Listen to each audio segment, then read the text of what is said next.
Hello, welcome back to another Jollymun Podcast with Alfie Carter. We're going to be having a great time this evening.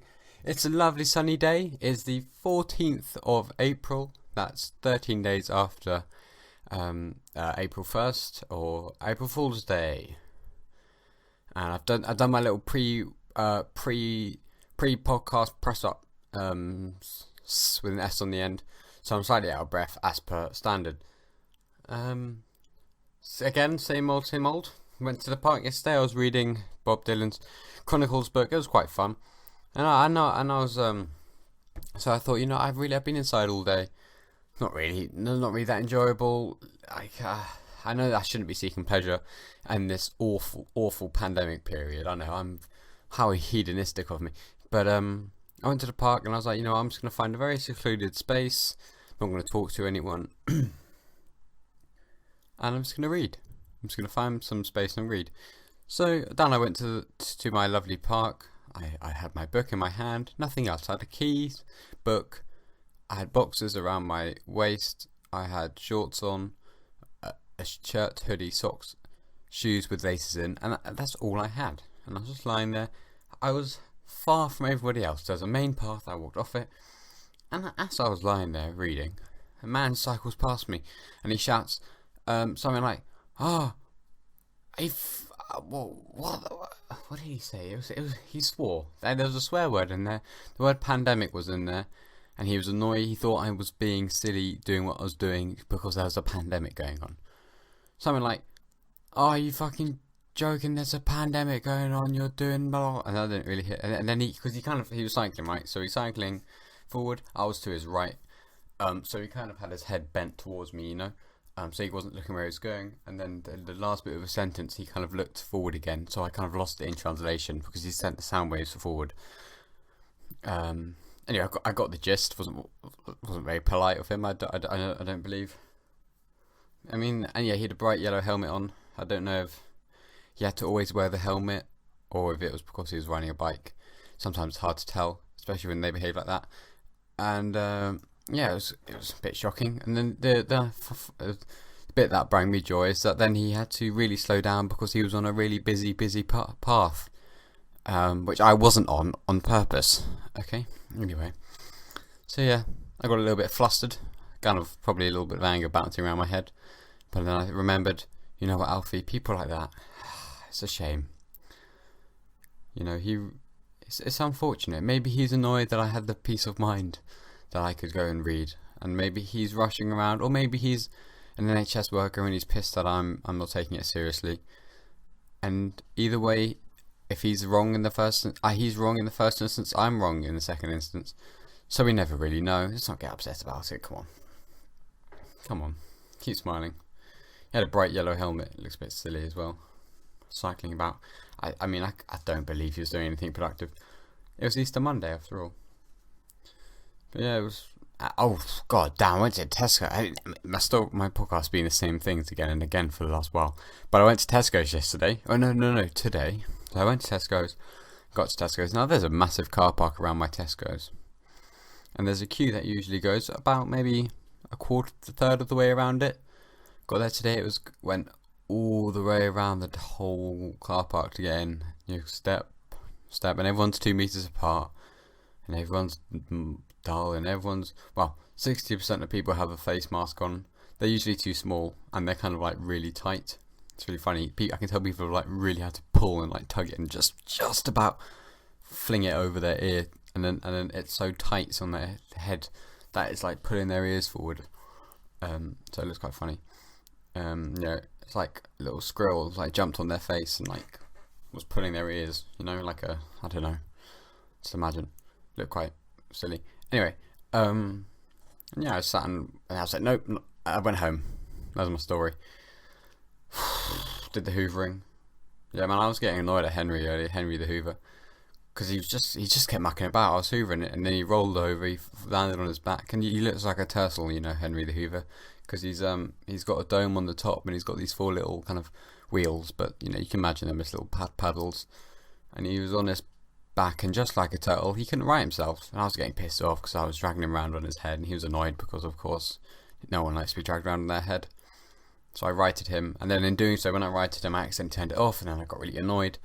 And also the goddamn like the Hoover, like the tube, the bendy cylinder, it kept like winding around itself and not sucking properly. Oh man, how torturous existence I lead. Think about that.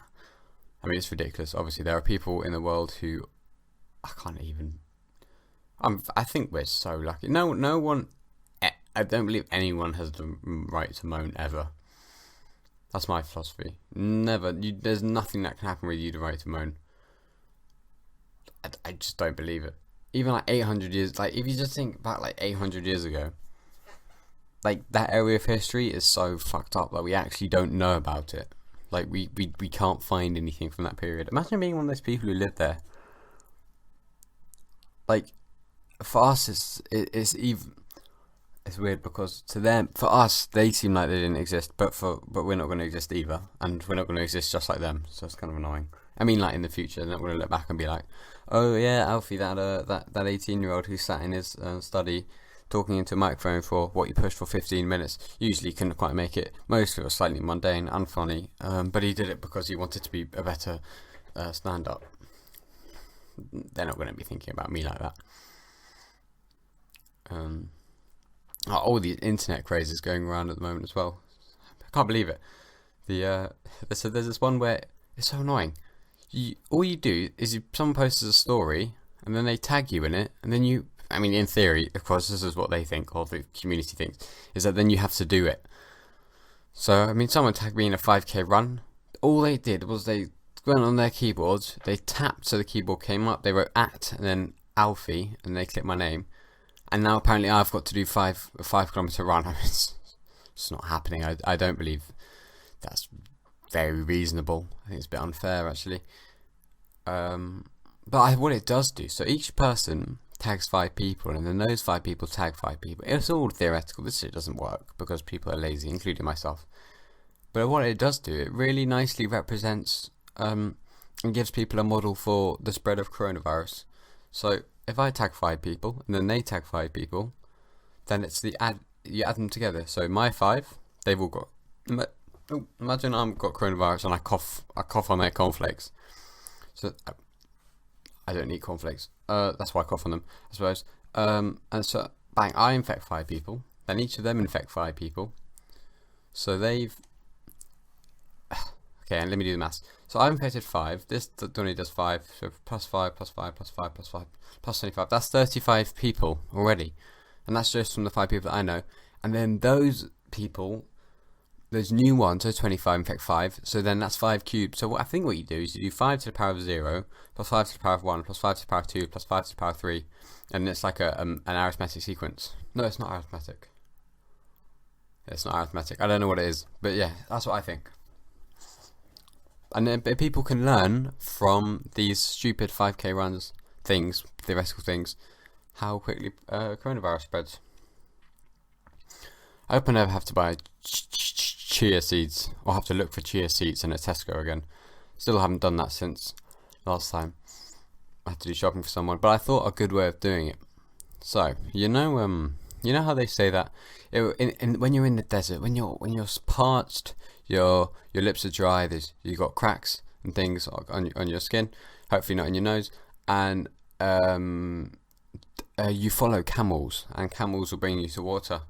So I tried to bring this philosophy and survival guide to my local Tesco's on Mare Street, and I'm thinking, okay, Alfie, if you want chia seeds, you need to follow people with top knots, man buns, okay?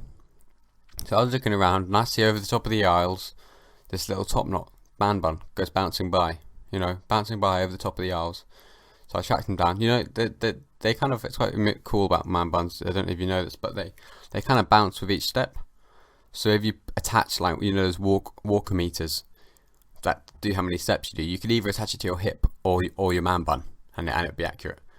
And yeah, tracked him down, and he led me right to the buckwheat instead. Actually, he wasn't after in search of chia seeds, so yeah, didn't work. Buckwheat.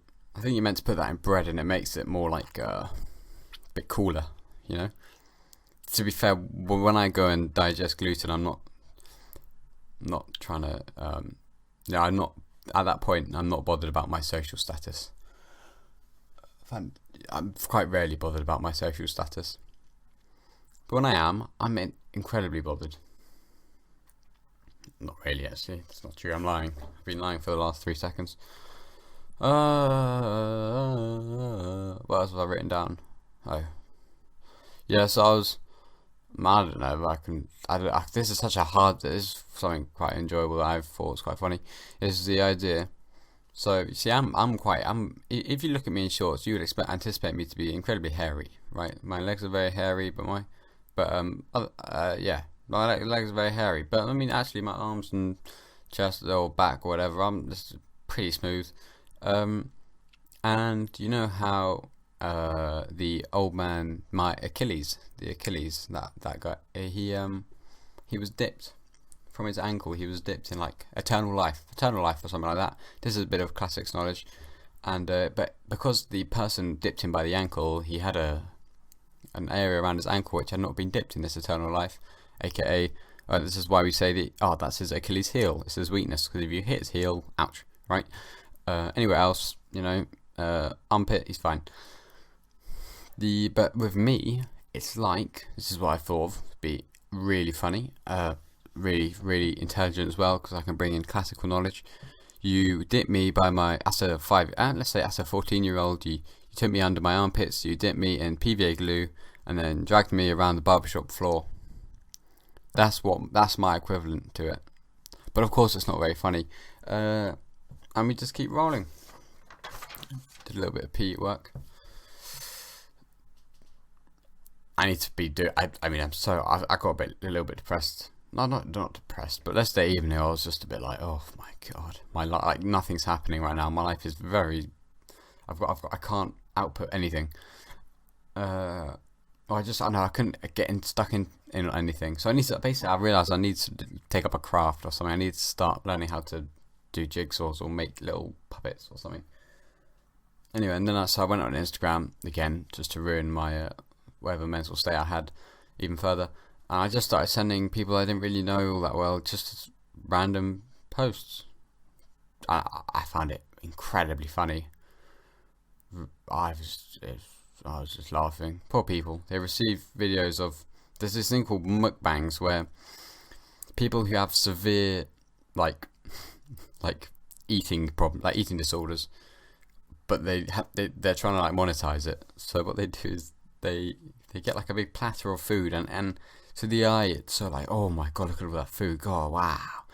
But once you get past your initial shock, and you're more impressed at the food rather than anything else, then they start eating it and you're like, oh god, this is disgusting. It's some kind of fetish, I don't know what it is. People, it's just really bad. Whatever the government were trying to do, or whatever companies that rule the world are attempting, they definitely succeeded in making people addicted to shit food. That's what they did. They nailed it.